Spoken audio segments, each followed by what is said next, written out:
Orange halftime show live here at halftime. The Vols trailing Kentucky 17-7. Tennessee does get the ball to start the second half. So interesting. We're going to ask you guys and figure out what the Vols should do at quarterback in the second half. Jarrett Guarantano with 2 interceptions, both returned for touchdowns, also a fumble. Then JT Shrout throws an interception that gives Kentucky their third score with that field goal. Tennessee did go on a touchdown drive right before the end of the first half. They went 13 plays, 75 yards, Compton, and they ran the ball. They threw the ball once. They had 12 runs for 71 yards. So welcome in, everybody. Our Big Orange halftime show brought to you by BioPure Music City, changing the standard of clean, EPA-regulated, hospital-grade disinfectant. Your first consultation is free at your home or office. BioPure Music City, changing the standard of clean, biopureservices.com, and Ashbusters Chimney Services in Knoxville and in Nashville. Your chimney experts, sweeping, inspections, masonry, ashbusters.net is where to go. Crompton, what happened the first half with Jarrett Guarantano? We talked about this on Thursday some in our preview show about the leash. He got pulled, but it was after turnover number 3. So take us through the fumble, and then we'll talk about the 2 interceptions as well. Well, so the fumble to begin with, it was a run play design, but he had a pass option. The critique that I would say is when you're going to turn around and throw it, you actually, as you're catching it, you got to be like a shortstop. You have to shuffle a little bit to the left because you know the running back's coming to you.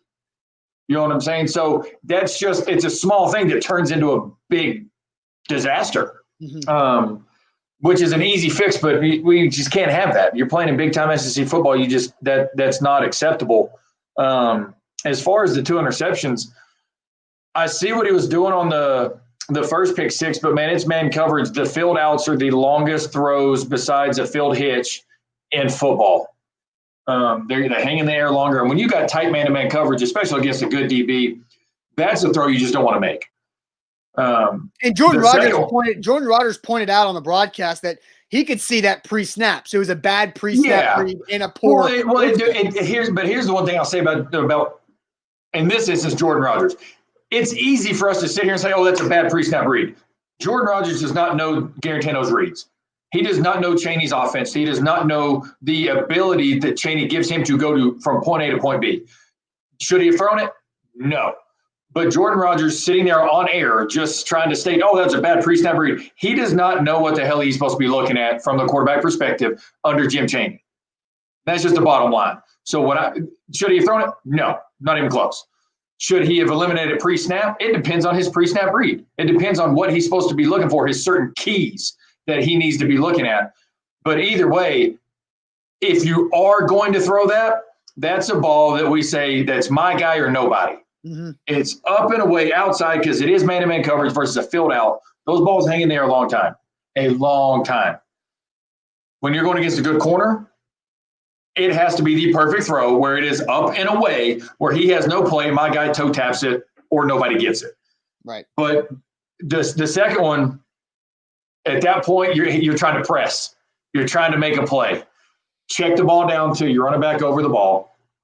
Linebacker, they're playing an easy cover 2 defense. Their backers are getting out of there real deep. Just check it down, live to play another play. We don't have to gain it all back in one play. And then what really happened is I can tell you from experience that last throw on the last drive, he had Palmer over the middle. That's a throw I'm throwing not to miss. Mm-hmm. I'm going to aim it. I can't miss. Oh God. And it just comes out low. He held on it too long because it's in the back of his mind. Some things that I can't say on air. Right. That are going through his head to saying essentially don't 4-letter word up. Yeah, Rob. And I hate to say it that way. I mean, and that's just what it is. Yeah. And so he's human. Now, what I can say is that we obviously knew Shrout was number 2 on the depth chart. Him to get one throw, which first off, it was an atrocious read. Awful. You never throw a go route and a flood concept on cover 2 late down the field. Dumb read. But with them instantly taking him out and putting Guarantano back in, that tells me 2 things.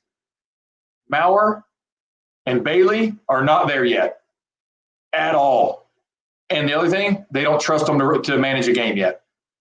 Yeah. And this will take us And this will take us to our next conversation here on this halftime show. It's a simple question, but I don't know how simple the answer is going to be. But the question is, guys, and we'll ask all of you guys. We'll read some comments and get you guys involved. What should Jeremy Pruitt do at quarterback in the second half? That's the question. What should Jeremy Pruitt do at quarterback in the second half? We'll read some of your comments. Former Vol quarterback Jonathan Crompton. I'm Austin Stanley. Big Orange Halftime Show presented by BioPure Music City. Hospital grade disinfectant. They're EPA registered and approved for the coronavirus and the flu.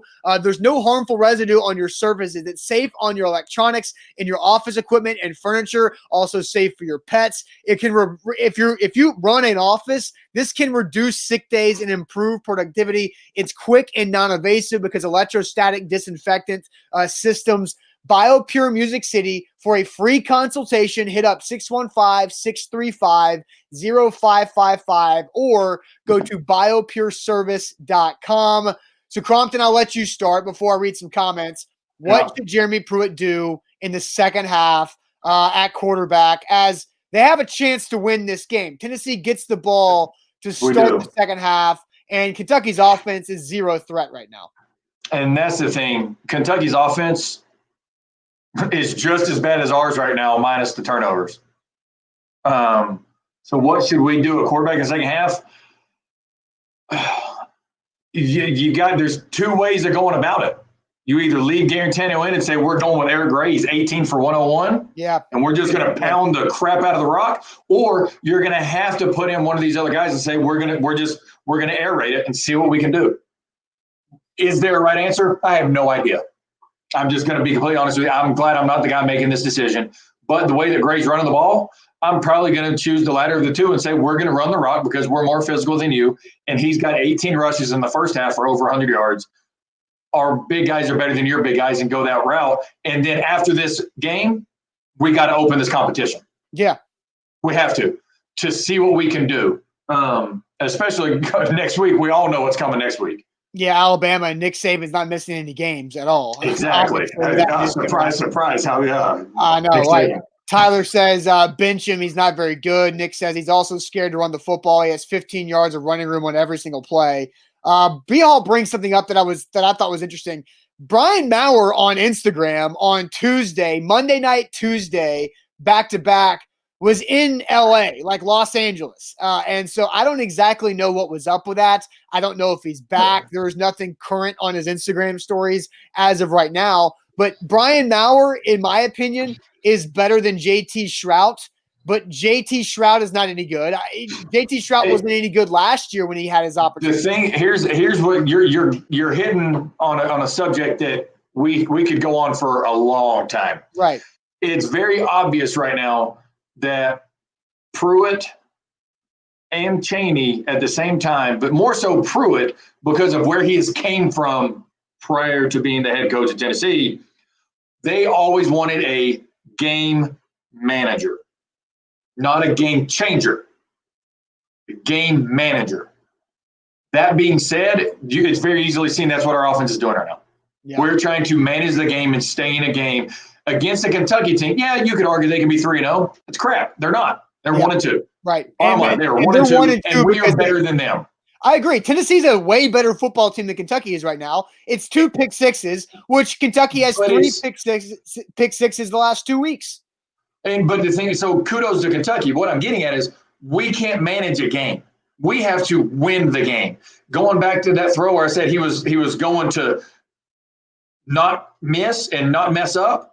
We can't coach to not lose. We got to coach and say, we're better than you. We're going to beat you. Bottom line, I don't care what the score is. I'm going to play my best players. And at the end of the day, this is the year to freaking do it. If this is the year to get the guys, whoever you think your future is, play them. Yeah, we can't lose to a Kentucky team and go 2-2 going against Bama, who's got some power now. So here's my answer because we're asking you guys. I'll read some more comments. What should Jeremy Pruitt do in the second half at quarterback? Because I think they can beat Kentucky. Tennessee can absolutely still win this game, and we'll talk about that here in a few minutes after we finish up this quarterback conversation. And I think you have to continue with Jarrett Guarantano. Yeah. They did not play Harrison Bailey first off the bench for a reason. I don't know if Brian Maurer is still in LA or not, but regardless, he was not at practice for at least a day earlier in this week, so that guy's not going to play. If you're going to change quarterbacks, the only change that's worth making away from Guarantano is to Harrison Bailey. This is JT Shrout's third year on campus, and all 3 of those years, he's had Jeremy Pruitt as his head coach and Chris Winkie on some point of that offensive staff, whether it was quarterbacks or wide receivers coach. Chris Winkie was there, and so he knows the system. JT Shrout's just not good enough. JT Shrout's no good. So he's not better than Jarrett Guarantano. So he's not, because Brian Maurer is such a wild card, you have to play Jarrett Guarantano if Harrison Bailey, if that's not something you're willing to do. Because here's the one thing that Jarrett Guarantano will do for your offense today. He will at least get you in the more right run play. Exactly. He's going to put you in a position to be successful. But at the end of the day, his good is really good. But his bad is just it can't. And that's it's the hardest part, man. This is the hardest position in sports. It hands down for what you have to process in such a short amount of time and get this thing rolling efficiently. So I understand the mental capacity that is on him. But at the end of the day, when something's going like this and it's going the way that we don't want it to be going, we've got to kind of back off a little bit. Yeah, and Marshall, and that's where I think at halftime, Chaney's going to be like, all right, listen, we're gonna simplify and we're gonna get this thing back to where we need to be, because do we get the ball? We're only down 10, and we've had 4 turnovers. Their offense is not doing anything. Mm-hmm. So we're going to start simplifying. We have to, and we're going to run it, play action.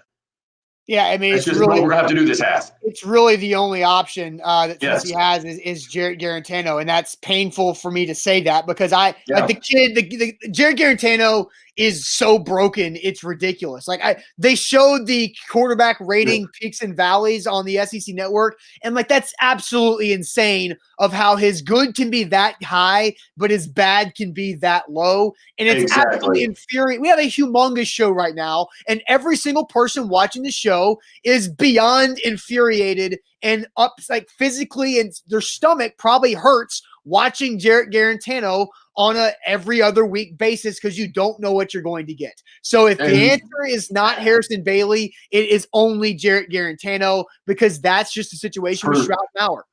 For this half, because, and like I said, all that tells me, and this is not a knock on Bailey, this is actually a protection of Bailey. Let him get his Sunday reps, Sunday scrimmages, see where he progresses to know where we can go. Because obviously this is JG's last year, so next year it's going to be a competition that we all expect Bailey to win in some way, shape, or form. That if you put him in now, which we all thought he would be, but if something happens and he goes in next week and it just goes bad, now you've started another Guarantano 4 years in the sense of the mental capacity of screwing up a kid's confidence as a freshman. Yeah, you cannot afford to ruin Harrison. That's the reason why I don't think they put him in right now, because he's not there yet, which is not a bad thing. Neither is the kid in Missouri, but they're going to throw it. But we have such a more high-profile position, and next week is Bama. Yeah. That if he gets thrown in and something goes really, really, really bad and you have to pull him, right here is so important for a quarterback in between there. More so for a kicker in the sense of, because they get probably – very few opportunities a game. But when you start screwing with this, man, it's tough. Marshall says Josh Dobbs' first game was the second half of Bama. I mean, could you see this with Harrison Bailey next week being able to get an opportunity at Bama? We'll find out. A to Z Sports. And we will find out. But Dobbs is he was a different animal because his mental capacity. This dude's a freaking rocket scientist. And he understands a lot of stuff. And it wasn't, and COVID-19 had never been thought of back in those days. Dobbs. That has such an impact. A to Z Sports Big Orange Halftime Show. Let's do this before the second half returns. We do this every halftime show. We ask you guys simply, what's your confidence level in the Vols winning this game? 1 through 10. What's your confidence level in the Vols winning this game? We'll read your comments here in a second, but first I'm going to tell you about Ashbuster's Chimney Service. ashbusters.net and ashbustersknoxville.com. They are your chimney experts, sweeping, inspections, masonry, all of it. It's getting cold. It was freezing cold this morning in the state of Tennessee, which felt great. And it's about that time to cozy up to the fireplace. Before you light that fire in your fireplace, make sure you have Ashbusters Chimney Service come out to your house. Again, they cover the mid-state. They cover East Tennessee, ashbusters.net and ashbustersknoxville.com. What is your confidence level in the Vols winning this game 1-10? I'm going to read some comments before I get to your answer, Crompton. I see 5 from Chris with J. He says 5 with JG and 7 if they play Bailey. You have no idea what Harrison Bailey is. How could you be a 7 with that? Hey. De Niro says 2. A funny comment coming in said we'll wait for Arch Manning. Lewis says 6. Bodie says 8. Game's not over. Vols score to open the second half. Nick says 10. Always have to come back to beat Kentucky. Louis with 1.8. David with an 8. Michael with an 8. Travis with a 2. John with a 10. They'll get the running game dialed in and control the clock and line of scrimmage. And look, they've already Eric Craig had 101 yards in the first half. That's pretty impressive. Let's see. Justin says 1 with JG, but he's going a 10 with Crompton at quarterback. So I'll let that transition. Man, I'm too old beat up for that. I'm too old beat up for this now. So what's your one? I gotta give a shout out real quick. My boy Bodie Tyler coming out here. There you go. With an 8. I love it because the confidence level of this game's not over. We're only down 10. And saying that, I'm going with a 7-5. I'm calling the comeback. I did say this earlier. I think Kentucky covers the spread, but we win the game. I think we're going to come back. We're going to win this game. I got a 7-5. We're going to kick a late field goal to win this because we are down. They can't stop our run game. They can't. They can't do anything on offense right now. They don't even have 100 yards of offense. Eric Gray's got more offense than they do. Okay, right. So I'm going with it. I'm going with a 7-5, calling a late field goal for the win. Because you played under Jim Chaney at Tennessee, what do you expect from Chaney's game plan in the second half from what you saw from Guarantano? Like, how do you what kind of wrinkles do you expect Chaney to have to make it simple? I liked how Chaney, you said wrinkle and it sparked something. I mean, I like that we called the flea flicker. We got to take a couple steps farther on the run. So there goes that wrinkle in the second half, though. So we're going to do something. I guarantee you there's still going to be the jet sweeps, right? We're going to be run heavy. But those are little cheap passes. There's going to be something, though, like I've called a few weeks ago. We might do the same jet sweeps with a handoff and have, depending on which way the receiver is, right or left-handed, going that way to try to throw a reverse pass or something, because we got to change some momentum here. Everybody knows we're going to run the ball right now. Chaney is a mastermind at getting trick plays, but we've already tried one, which is the typical trick play. Now we got to try something else. So I'm going to go with some sort of reverse pass, but we're going to run the ball a lot in this half. I wouldn't be surprised if we get 25 more run plays in this half. In all honesty, I think that's the only way Tennessee can come back and win. David asked Maurer, okay. I haven't seen him on the sidelines, and that's what we talked about earlier in this halftime show. Is that Brian Maurer, at least on Monday night, Tuesday morning, was in Los Angeles. I don't know what reason. We don't know if it was excused or not, but Brian Maurer posted on his Instagram story that he was in LA. So, Crompton, you say 7.5. I'm going to go with a 5.5. I mean, I'm a little bit over the 5. I'm worried about the next catastrophic mistake. I'm expecting another turnover. So we'll see what happens, guys. But hey, big time a halftime show. Again, thank you to our sponsors as the second half is getting set. We got BioPure Music City, hospital grade disinfectant and disinfection services. They do a fantastic job. They kill the coronavirus. They kill the flu. Have them out to your home or office for a free consultation, 615-635-0555 and Ashbusters Chimney Service.net and Ashbusters Ashbusters.net and AshbustersKnoxville.com. So, all right, we'll be back for the post-game show right here where you're watching. So try to enjoy the second half, and we'll see you here in about an hour. Everybody take a deep breath. Enjoy this. It's going to be a fun second half because I'm late field goal, winning by – I'm going to go actually win by 2. All right. I'm going to win by 2.